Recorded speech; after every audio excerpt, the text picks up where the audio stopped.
Hello, everyone. Welcome to this support technical exchange session.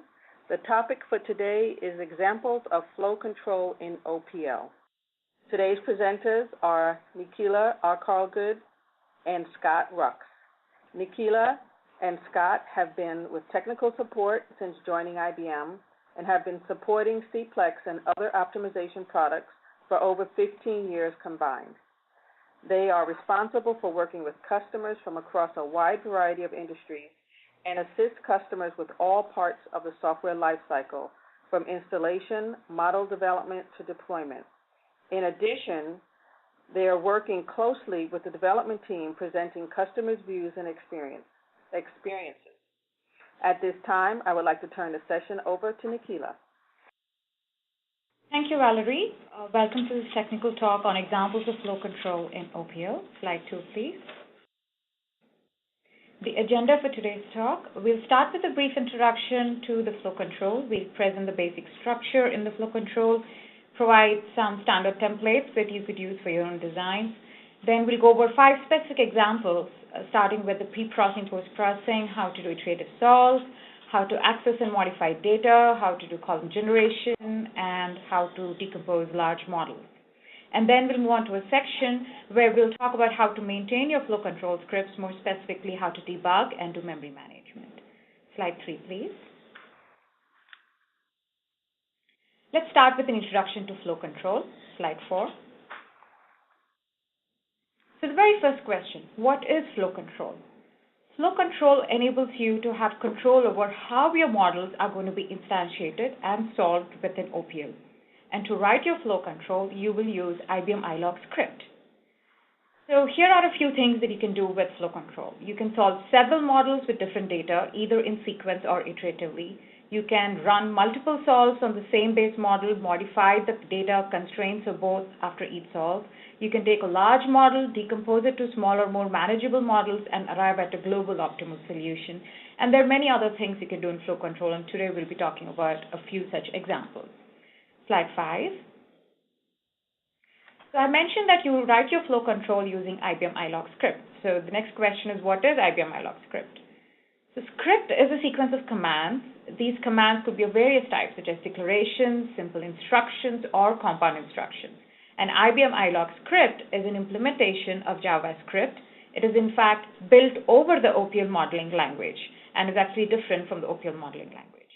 The good thing is, within IBM iLog script, we provide several extension classes for OPL, using which you can access the model elements and modify them within your flow control script. And all these extension classes start with ILO. So for example, if you're trying to access the OPL model instance, you would use the class ILO OPL model. For CPLEX optimizer, ILO CPLEX, etc. Slide 6, please. Now let's take a look at the basic structure of flow control. Slide 7. The main block. So in your flow control script, every flow control script needs to have a main block. And these main blocks are written within a .mod file. And you need to remember that a .mod file can contain at most only one main block. And irrespective of where you write this main block within your .mod file, it is first executed. So this implies that the flow control automatically gets the control of how your model is going to be instantiated and solved based on the instructions you provide within your main block. Slide 8. Okay, now that we understand that you need a main block, let's start with a very simple example. You have a model which may be called the CPLEX optimizer. How do I write a flow control script? How do I generate it and solve it? You can see the code is fairly simple. It's just about 4 lines long. So within the main control, the very second line says, this OPL model.generate. This OPL model is, in fact, a default IBM iLog script variable that we provide that refers to your current model instance, by which I mean that the main block, which is part of the .mod file, also has a model definition within it, and this OPL model refers to that particular model instance. Generate method just generates this model instance. Then we have a statement that says cplex.solve. Here cplex is also another default variable that refers to the CPLEX optimizer, and solve is the method that you would call to invoke the default mathematical programming algorithm to solve this method using the CPLEX optimizer. And if the solve went successful, all I'm doing is just checking what is the objective value that I got from the solved model using the method getObjectiveValue. So you can see basically it's fairly simple to write out to generate your model, solve, and do some post-processing with the solved model. Slide 9. Let's take a look at another simple example, but a parallel example using the CP optimizer. You can see the code would look fairly similar to what we saw before, with the key difference being that now we say cp.solve and cp.getObjectiveValue. So cp also is another default variable that we provide that refers to the CP optimizer instance. If you're familiar with constraint programming within OPL, you would know that you need to use using CP within your .mod file when you need to invoke the CP optimizer, and same is true for flow control scripts. So if your model starts with using CP variable is available by default, but to access the Cplex optimizer, you need to explicitly declare the Cplex variable using the ILO Cplex class. Slide 10. So far, we just saw two very basic examples on how to invoke the Cplex optimizer and the CP optimizer. Now let's take a look at two standard templates that can allow you to do more complex flow control scripts. Slide 11. So we'll be presenting two standard templates. One with the approach where you have an OPL project and you have multiple run configurations within it. So how to invoke this project and run your model through these run configurations. That's the first template. In the second template, we basically have a .mod and a .dat file. How do I invoke these two files and then create my model instance and solve? Slide 12. So we'll start with the first template where I'm calling a project. The sample I'm presenting here today is called mulprod. It's actually an example we provide with the product distribution. It represents the multi-period production planning problem. And this mulprod is the name of the project, and under that you will have either one or several run configurations. And in the very first statement, we are using the ILO OPL project class, provide the paths to the project file, mulprod.prj, and we call the OPL project. Once we call your OPL project, you can then create a run configuration using this project. Once you've created the run configuration, now you automatically have an access to the OPL model instance under the run configuration. And you will see from line 4 onwards, the code would look similar to what we have seen in the previous samples, with the key difference being, instead of saying this OPL model, which was referring to the current model instance, now we get the model instance which is under the run configuration RC. So we say rc.model instance, similarly rc.cflex. Another key difference here we are also doing is that we are trying to end any of the objects that we create after the solve is completed. So we end the run configuration and we also end the project. Slide 13. So this is the second template, and here instead of the project and run configuration, we now have a .mod and a .dat file. The .mod would have your model definition, the .dat has your data. So the approach we're taking in this template is that we create the model definition using the .mod file. We create the data using the .dat file. We add the two to the model OPL model instance and then generate your model. So you first get your OPL model source using the ILO OPL model source class, provide the path to your .mod, create the model definition. Once you've created the definition, using this definition and the Cplex instance here, because it's a Cplex model, you create your ILO OPL model, basically OPL model instance. Once you've created your OPL model instance, now we go ahead and get our data source using the ILO OPL data source class and provide the paths to the .dat file. You add this data to the model instance and then go ahead and generate. After which, again, we are doing the same as what we did in the previous samples. We solve, get the objective value. And once the solve is completed, we go ahead and also end these objects, the OPL data definition and the source. Slide 14. So which template to use? So essentially, both the templates are quite similar in behavior. When I say, by which I mean that you can pretty much do the same set of activities with both the templates. But the key difference here is more about ease of use between the two templates. The first template we saw is perfect when you have a situation where you have multiple run configurations, you have different model definitions, or you have different data sources, or for each of the run configurations, you have different OPL settings that you need to provide. In such a scenario, the first template of having a project, multiple run configurations, and invoking the model instance through that run configuration would work better for you.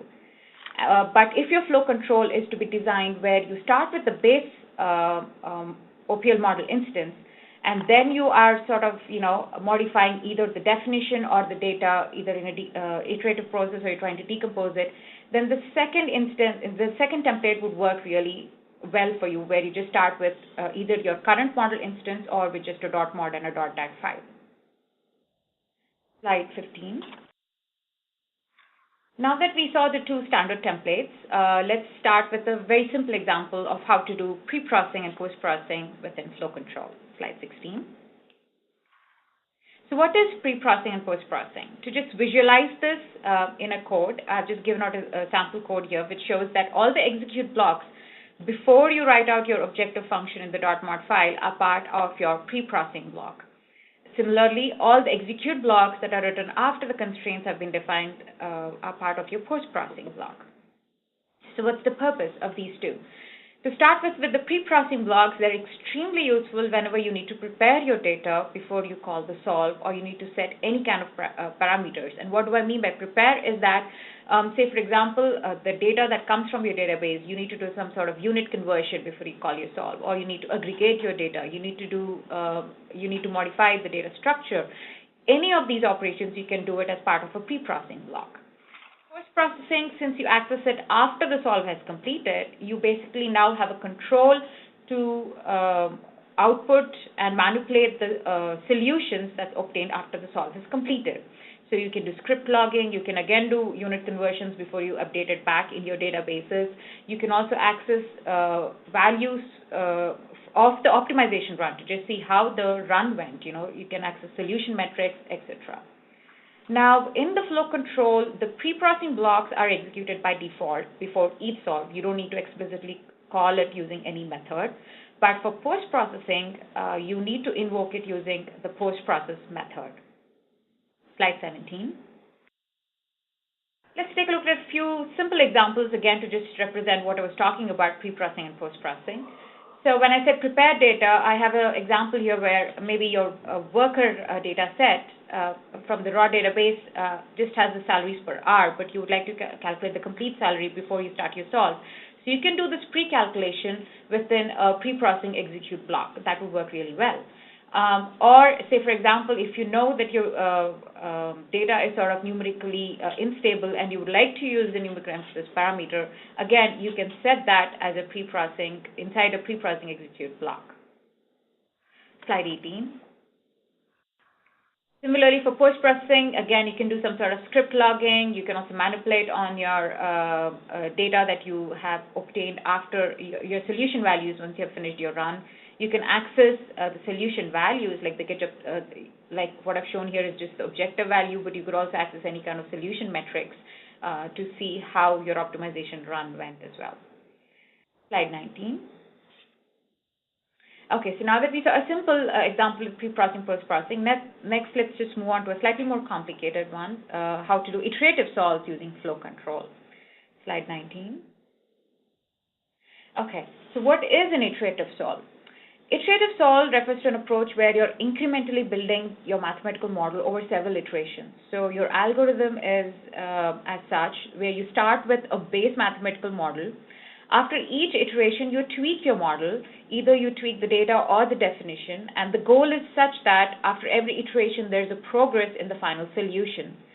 So this automatically means that your stopping criteria would be that if there's no further improvement in the final solution, you stop the iteration process. One obvious advantage of this approach is that apart from getting a final optimal mathematical model and the optimal solution, this approach also gives you an optimal solution after each iteration. So this technique is quite extensively can be quite extensively used whenever you want to do any kind of what-if analysis on your model. And today we'll be presenting this with an example using the multi-period production planning problem, which is basically a slight variation of your standard production planning problem, where you have a set of products, a demand that needs to be met on these products, you have some resources which are constrained with the capacity, and then there's an inventory cost of storing these products. In the multi-period production planning problem, the variation is that this demand for the products is over several time periods, and you're also allowed to produce more than the demand in a given period. And of course, there's an added inventory cost associated to storing these additional products. Slide 21. Now that we understand what is a multi-period production planning problem, let's see how we can incrementally build this model using an iterative approach. On the left-hand side, you are looking at the model definition, where we're just minimizing the inside and outside cost and the inventory cost constraints. That you have a capacity constraint, you have a demand constraint over the products on different periods, and then you have an inventory cost constraint. And the data instance we're using is a pasta production problem. We have 3 different kinds of pastas that we're trying to produce, and 2 key resources, flour and eggs. And the approach we're going to take today is we are going to incrementally increase this capacity on the floor to see if we can get a better solution than what we had before. So we start with the base model. In each iteration, we increase the capacity on this floor, and we continue this iteration till such that the capacity is too high and there's no further improvement in the run, and we know we can stop at that point. So now let's just go ahead and take a look at how to write this all in flow control with slide 22, please. Okay, so here is the flow control script. At the very top, you see this OPL model.generate. You should be now familiar with this. You have seen this in the previous examples. It just refers to your current model instance, and I'm just generating the current model instance. I would like to store the starting capacity value of the floor because this is the value that I'm going to incrementally increase within my iteration loop. So I would like to store that in a variable called capFloor. And then I have a while loop construct within which I'm going to do my iterations. You also have for loop within flow control to use. And within this loop, I keep calling the Cplex solve in each iteration.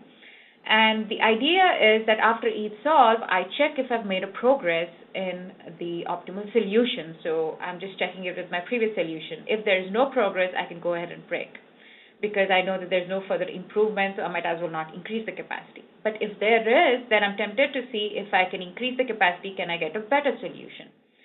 So before I can do that, now I need to modify the data of the model before I can call my next solve. And to do that, here I go ahead and directly modify the generated optimization model. That is, I basically modify the upper bound on the floor capacity with the new capFloor value, the new incremented capFloor value, and then the iteration loop continues.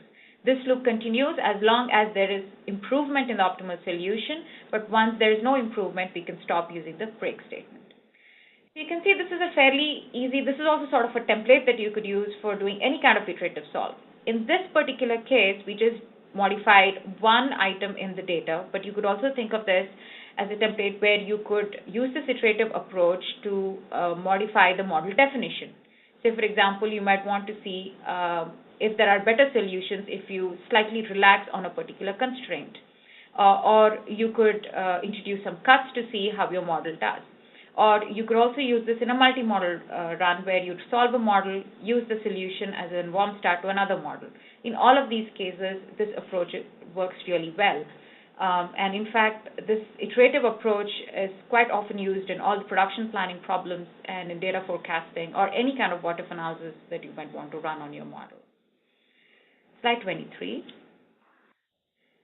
Okay, so in the previous section, in the iterative process, we saw that we just tweak the data on one of the elements. We increased the upper bound on the floor capacity, and we did that by directly modifying the generated optimized model.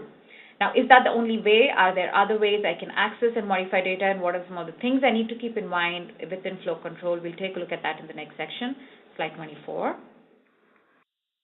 Essentially, there are 2 main approaches you can take when you're modifying data in flow control. One is you can either modify the OPL model instance, or you can modify the generated optimization model. Now, let's start with the OPL model instance. Whenever you want to modify the OPL model instance, you need to first get a handle on the data elements from the OPL model. And once you get the handle on data elements, you can go ahead, modify the data. You need to add this data back to your OPL model and regenerate your model. This is very important whenever you're doing any kind of modification on the OPL model instance. Apart from data, say for example, even if you modify model definition, the procedure would remain the same. You modify the model definition, add it back to your, create a new OPL model instance using the new definition, and then regenerate. Now, if your generation time is time consuming, then you can consider the approach of directly modifying the generated optimization model, like we did in the previous instance. But one thing to remember is whenever you are directly modifying the generated optimization model, the base OPL model remains unchanged. Couple of other things to note is that only external data can be modified, by which I mean that if your data is declared in a .mod and initialized in .dat, that will work well with flow control. But if your data is declared and initialized within a .mod file, you will not be able to modify that within a flow control. And also, scalar data cannot be modified in flow control. Now, in the previous sample, we saw how to modify data by directly modifying the generated optimization model. We'll take the same example now and see how to do this data modification if I were to go with the first approach, where that is modify the OPL model data elements. So slide 25. Okay, so the key approach here is that you take your OPL model instance, you separate out the definition of the data, modify either one or both, and then create a new OPL model instance and then generate it. That is the basic process. Here in this code sample, we're just modifying the data, but you can easily use this and extrapolate it to do for model definition modifications as well. So here, produce is my current model instance. I first get a reference on the model definition, the current model definition from produce. Then I also use the variable data to store the data elements from produce. Now that I've separated the definition and the data from produce, I do not need this produce OPL model instance anymore, so I go ahead and end it using the produce.end. Once I've ended this, I go ahead and recreate a new model instance using the previous definition, because in this sample we are not modifying the definition, so we use the same definition and the engine instance, in this case it's Cflex, and create a new OPL model instance produce. Now we go ahead and modify the data. We increment the cap floor value and append this cap floor value to the capacity of the floor resource in the data. Now that the data has been modified, we can go ahead and add this back to the new OPL model instance produce, and then go ahead and generate it. So it's just important to remember that you need to regenerate your OPL model instance whenever you make any changes to either the definition or the data element. Slide 26.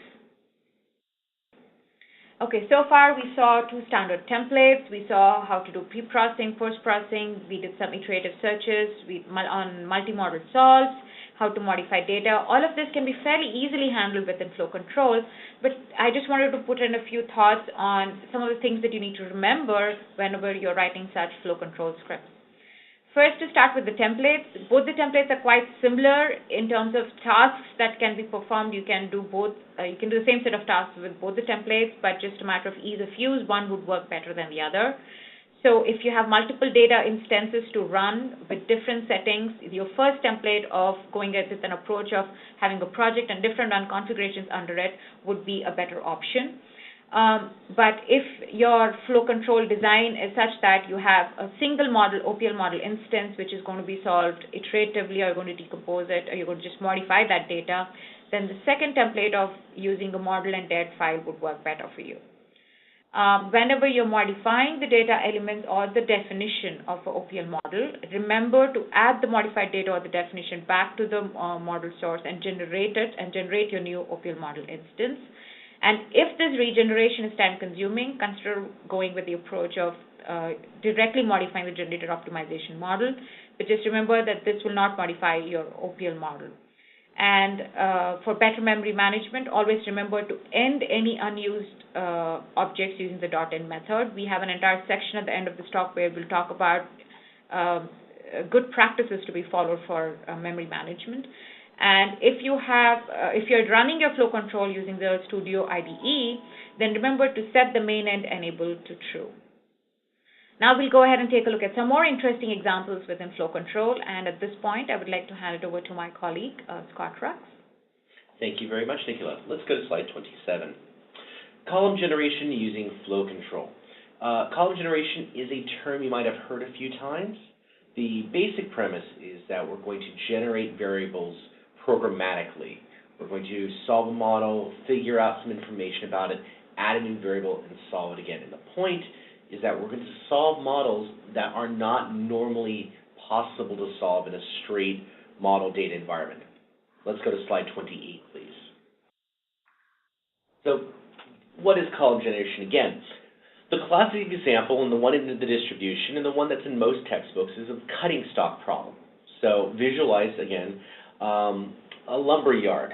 There are boards of a fixed width. In this case, we're going to use 110 inches. There are a lot of these boards, and they're all the same width apart. Now, you have shelves of different lengths. Some are 20 inches, 45, 50, 60, 75, and so on. Like any other shelf, like wood, you can cut multiple shelves from a single board. For instance, you can cut a 75 and a 20 out of the same 110-inch board. The model data says that there's a specified demand for the number of shelves. So in other words, you'll need 50 20-inch shelves and 20 45-inch shelves and so on. And the goal is to minimize the number of boards used to satisfy demand. Now, the naive approach is actually very hard to write. If you try to enumerate all possible ways to cut 20, 45, 60, 75 out of a 110-inch board, there's actually a number of possibilities. I believe there's over 25 different ways to do this. You can try to write that out and have one variable for each possible pattern, but that's never going to scale. If you have a different number of patterns, that's an NP-hard problem by itself. In fact, in practice, when you're dealing with these kind of combinatorial things, there are too many possible patterns to make this workable. You're going to run into scaling issues even with a modest number of possibilities. So what can we do? Let's go to slide 29. Column generation builds these pattern variables iteratively. We're going to start with the rudimentary form of the original problem. We're going to solve this model, and then we're going to use information from this main problem to create a subproblem, solve that, and then use information from the subproblem to create new variables for the main problem. So this little back and forth managing two different model instances requires flow control in order to keep this straight. Let's go to slide 30 and we'll actually look at some code. Or actually, no, slide 30 we're going to talk about a little more. Slide 30, please. So again, basic approach, solve master model. In this case, we're going to use dual information as the initialized submodel. In this case, this is from linear programming theory, and the idea is that we're going to measure the rate of change of the objective for a change in coefficients. You don't have to use this, but this is one approach that we'll do. We'll cover that in a bit. Then we're going to solve the submodel to get new information, see if that makes any more improvement. Otherwise, we'll go back to this, create a new variable. If you kind of see this pattern somewhat resembles the iterative approach covered in the previous section. Slide 31, please. Okay, so here's some code from actually the example in the distribution. So the first thing we're going to do is solve the master model after that. The first bullet point here, we initialize the master C-plex thing. It's solved. Get the objective variable. We show this displayed out. That's all fairly straightforward. And then we're now going to forward information from the master model to the submodel. So we're going to initialize the submodel with basic information from before: the width of the roles, the size of the number of patterns that we're doing here, and the dual information here. And then again, we're trying to measure the rate of change of the constraints here. You can find other ways of measuring this. Let's go on to slide 32. Solving that submodel, very straightforward. And here's the next part. And if the submodel suggests that there is no more improvement, then we stop. Otherwise, we'll use the submodel to create a new variable. So in this example, if the objective value is greater than some particular tolerance variable, in other words, it's greater than basically 0, this means that there's no more improvement that we can do, and we'll stop. Otherwise, we're going to take the information from the submodel and use that to build another pattern. And if you run the column generation example, this is called cut stock from the distribution, you can actually see how it builds out from a very naive, basic, wasteful solution more and more iteratively to get a tighter and tighter formulation as you go along. Slide 33, please. So this particular example relies on the concept of dual and linear programming. You don't actually have to do this. In fact, there are other ways to identify new patterns. The key approach is not to discuss linear programming theory. There are textbooks and we can go through that. The key here is that we're creating a sub-problem to identify new variables that will definitely improve the objective. In other words, we're going to take what we learned from the main model, either reduced cost, duals, other heuristics at stake, figure out what new variable we could add, which one variable will definitely help, add that, and then and if there's nothing more to add, then we stop. And at least this way, it's iterative, it's incremental, but you're going to get better and better solutions as you go along, and that's usually the right approach. Now, column generation, here again, if this works really well for lumber, but it will work for other industries. If you're doing crew scheduling or vehicle routing, again, you start with a rudimentary formulation, even a naive formulation, and then you just improve this iteratively one stage at a time until you get fairly good solutions. And this approach tends to work out pretty well, especially if you have very good information on how to improve your model at every stage. And the key approach, why it's in this presentation, is that we're using that flow control script with the master model and the submodel to forward information from one model to another. Slide 34, please. We're going to switch gears and talk about problem decomposition. Problem decomposition is something that I've talked about a few times before. If you go to our previous support technical exchange on CPLEX, we'll have a topic here about dealing with numerical instability, and one of the approaches was about problem decomposition. And in one sentence, problem decomposition is taking a large model, splitting it up into two or more submodels for the benefit of either numerical stability, for the benefit of performance, or for the benefit of clarity. Let's go to slide 35. What is problem decomposition? Again, we'll go to the classic example of a cost minimization problem with penalties. And this is a standard model with some demand constraints and supply constraints and cost coefficients, just like pretty much every other production plan or most other models are mathematically equivalent to this. However, in this example, we're going to say that some constraints can be violated. And the way we've modeled this, a lot of times, especially very common I've seen elsewhere, is where you add a slack variable on the constraints, but each slack variable has a very large cost coefficient. And so if you're minimizing the cost, that will minimize the slack variable, and therefore your idea is that you're minimizing the number of constraint violations. And in theory, that approach works really well. And this is really common, but there's a couple of drawbacks. Number one, if the penalty cost coefficients are too large, this can introduce numerical instability and related performance issues. And we can talk more about performance issues in either our previous Support Exchange, or we've covered this in the CPLEX documentation. But in general, if you have very large and very small coefficients, you're generally running into some numerical issues, especially, for instance, a small round-off term multiplied by a very large cost coefficient might actually now affect real values in the model, and that's probably not what you want.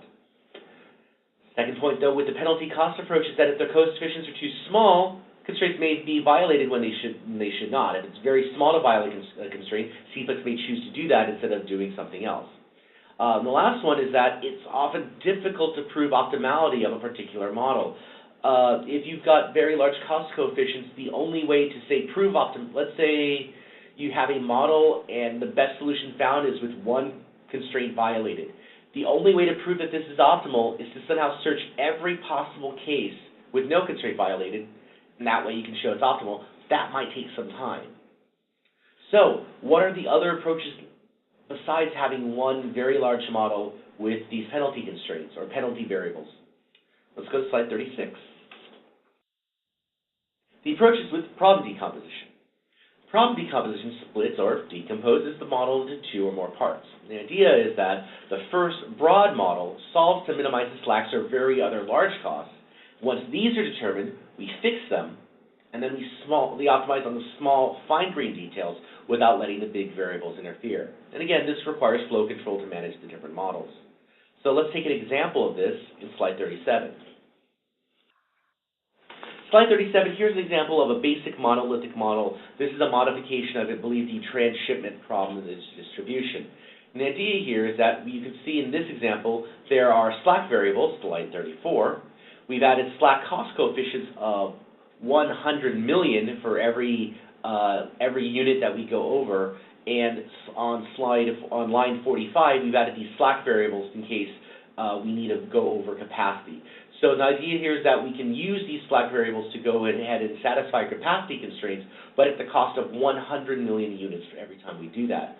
Again, this is a standard penalty version of the model.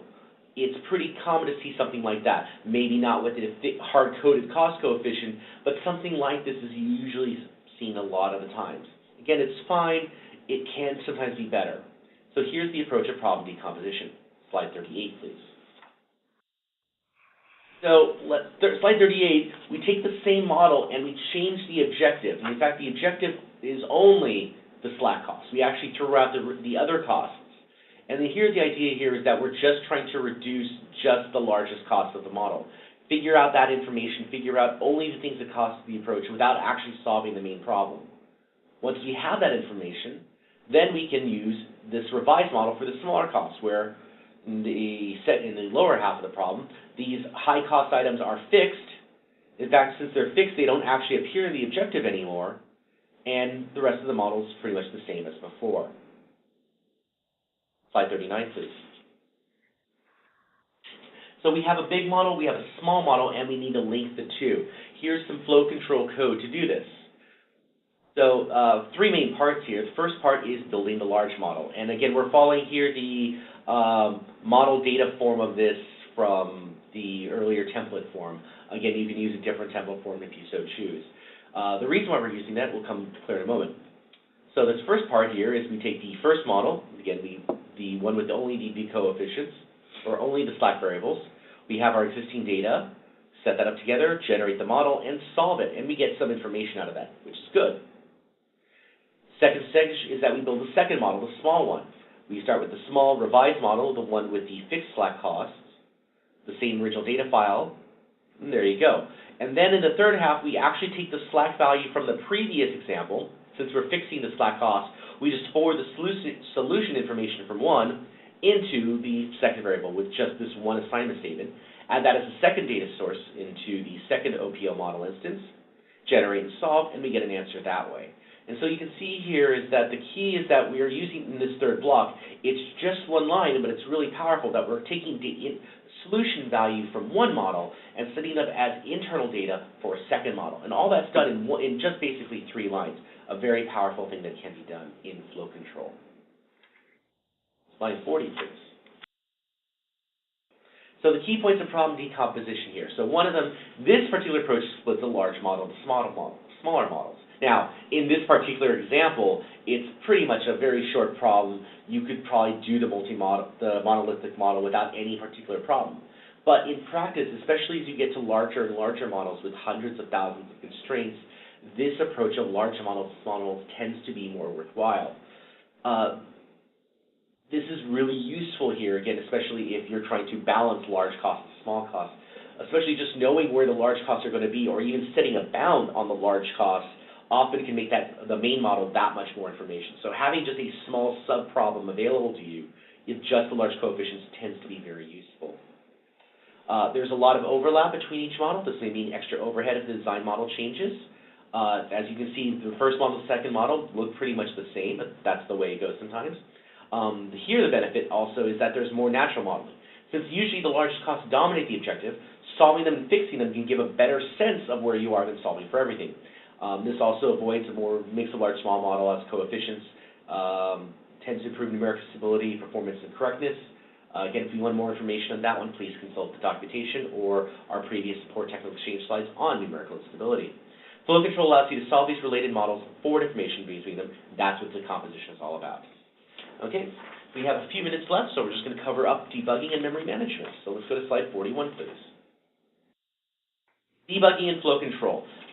So flow control, again, you're dealing with script language, and script is basically a sequence of statements. And so there are different ways to at least get information from one out and to visualize where you are. Slide 42. So in the flow control, you can't actually see, you don't see the model and data elements. They're all embedded within this flow control. So how do I get information out? First way, simplest approach, right-line statements. You add these right-line statements throughout your flow control blocks, displaying different variables and expressions. It's really simple, it's the quickest to set up, simplest to evolve over time. Now, of course, you have to be careful. Too many print statements can clutter the output. A lot of people use specialized logging functions. so that this write line output is formatted in a particular way. Sometimes these functions have different levels of precision so that there are little other switches in the model to determine how much to print. If you have a lot of information, consider using an output file, which is known as the O file, and to redirect this output to an auxiliary file. But again, write line, simplest approach, works really well. Slide 43. Solving the underlying model. Now, it's very tricky to debug master models and submodels, especially if they're built iteratively. So a lot of times, what you can do is create a new OPL project. Take the original model, make whatever modifications you may have made in flow control, create a data file, usually start with a blank file, and just print out previous data from write line, copy, paste, and build a data file that way. And this way you can at least tell if your new model solves correctly, then you know that there's a problem in flow control. If your new model solves incorrectly, then you know you have some logic or runtime error in the submodel and need to debug that.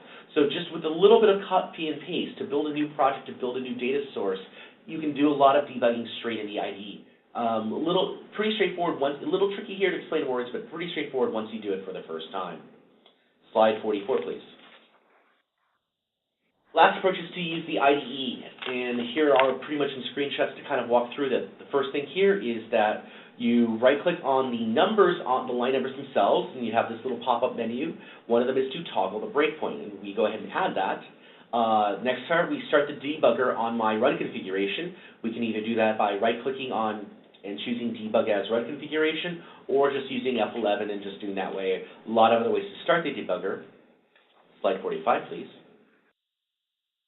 We can use the debug options to step through the flow control on the line by line and make sure that everything is working out that way. We can step through on individual lines. You have the same options on the debug pane on the debugger itself.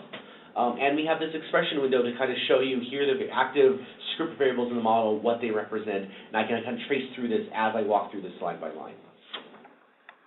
Slide 46, please.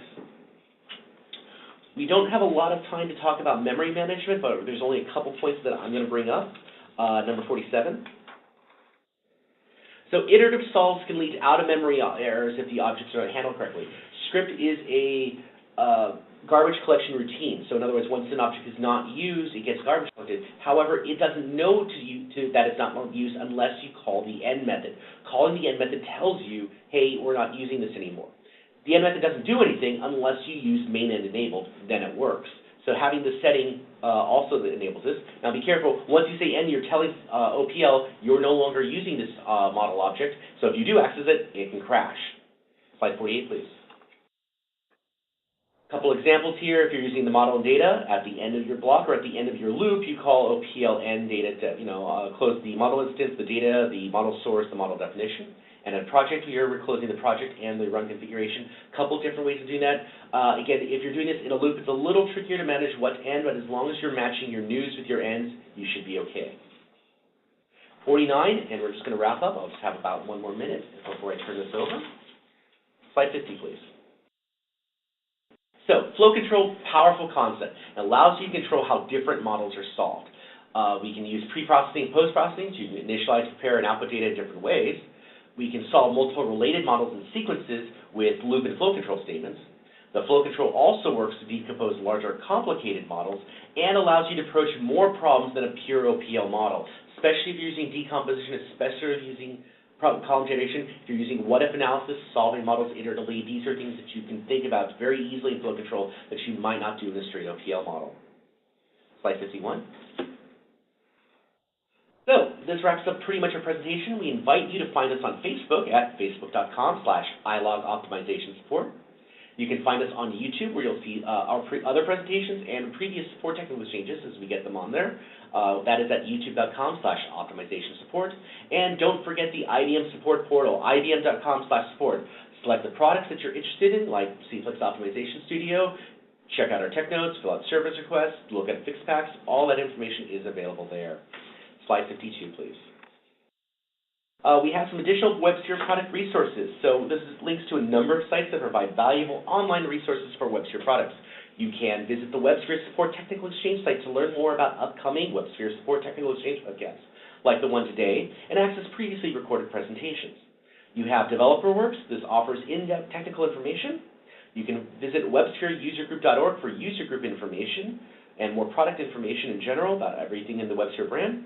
The IBM Educational Assistant consists of self-help modules to get new users up the learning curve quickly.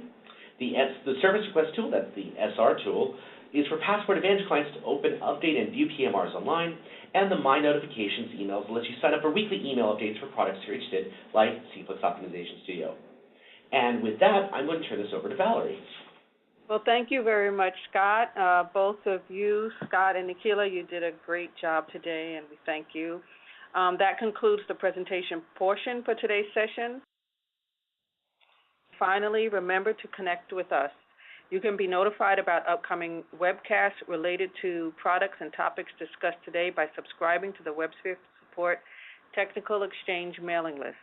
Simply send an email to wsehelp@us.ibm.com with subject WSTE subscribe. Once you get the email, you can subscribe. Also, if there is a topic you would like to see scheduled, or if you have any comments that would help us improve future webcasts, please let us know at that same email address. We welcome any ideas you may have. Moving on to the question and answer session. Yes. Hi, I would like to know if you expect to improve these control flow, OPL script control flow in the next version of OPL Studio. What kind of improvements, just in general, or did you have specific? Yeah, in general, or more specific, if you if you have some news, you can tell me. I already asked you some question. I think about about the existing product, but I want to know if do you expect in future to offer some parallel functionality in the OPL scripts, like the problem decomposition problem you tell us about. Sometimes it's you can have one master problem and a couple of sub problems that, but those couple of sub problems can be run at the same time sometime. But actually, with OPL script, this is not a possibility. Also, I know Nikhila present an example where you iterate about the cap floor by increasing, say, a value in the matrix of Cplex. But what I found is that when we have lots of coefficient that you want to, update in the matrix, it's not really fast in the OPL compare if you're doing these work in concert, by example. But I suppose this can be correct, and I think you tell me that this will be improved in next version. But we are never sure that this improvement will really come in next version. So if you have some news about how you will improve these functionality in OPL, I will appreciate if you tell me that now. Okay. A couple things we can say. First off, the next version of Cplex has been announced. 12.6 there's a public announcement, so I can't safely say that for those of you, especially on the recording. It has a lot of different improvements. Some of them have been into the flow control layer, especially in terms of model access. And that is a bit of a pain point. A lot of our examples focus on only moving some bits of information from one model to the next. If you're moving large amounts of information, that part is trickier. You are correct. Some of that has been improved. We've given a few APIs that we've been working on. I know that the IDE has also been improved in 12.6. That is also part of the announcement, so you might want to check into that. In terms of the third half, which is to use parallelism, I'm not sure on any timetable on that. That is a feature that people have requested before. There are other ways to kind of approach this in the more general sense, and we can probably talk more about that separately. It's probably outside of what the flow control can do, but it's something that you can do in the interfaces to kind of parallelize it at that level. But in terms of the main flow control, we always try to find as many improvements, especially now that the focus has shifted from just pure model development to turning flow control into a very powerful language. So we've been adding more capabilities with each version release. Thank you. That's been a good question. Okay. So do you think the OPL script will be, at one moment it will be at the level of the API? So we constantly sorry, my question is not clear. I have difficulty with my English, but what I mean is actually they are sure that you have a performance or I suppose the way with the more, not the more easy, but the way it's you're sure that you will be able to maintain your product and continue to improve your not continue improve, but I think it's a better choice to go directly to the API, so you will not found that OPL script is not able to do it. But do you think you will work in order to have an OPL script that can be compared, through the API? I think will we ever get there? That's hard to say. I mean, I'm not, the future is a lot of different things, and that part's a little bit broader. Now, the flow control has an advantage of being able to kind of do this directly, almost as an interpretive language. In fact, you can type in flow control directly into the IDE and have it executed immediately. This is something you cannot do in the API. So there are some features that are available in a flow control that are not available during the interfaces. That said, as before, I want to see more performance. Everybody wants to see more performance, and it's something our developers pay attention to. They ask support, hey, what are our customers talking about? And this is one of them, is getting as much information, getting as much power, trying to solve for, getting at the underlying information in a more quick fashion. And it's something that has been improved. It's not the fastest, it's not an immediate, everything is better in the next release, but we've always tried to make these improvements as best as we can through each version. Okay, so it will be a product that you will continue to support and to improve in future, and not. Oh yes, of course. So script is definitely an integral part of the Studio IDE that we provide. So it is like Scott just mentioned, we do try and improve on the features and make it as close as what the full APIs can provide. With every version, we try and include more and more features into it. So it's definitely an integral part, and we do intend to support it. Okay, thank you. Mm-hmm. Thank you. So thanks for your questions, and that was very, very good discussion. I do not see any additional questions, but before closing, I would like to introduce to you or to ask you to join the Industry Solutions Client Success Essentials community. This new community is intended as one site with all support links you need, It brings together users of IBM software to share, collaborate, and connect with each other virtually and socially. In this community, you'll find training videos, upcoming events, blogs, important web links, and more. I think you'll find this community provides a single site for you to easily find support information regardless of where it's located, highlighting specific programs of interest to you. So at this time, we will conclude this webcast. We hope the information presented today has been valuable to you.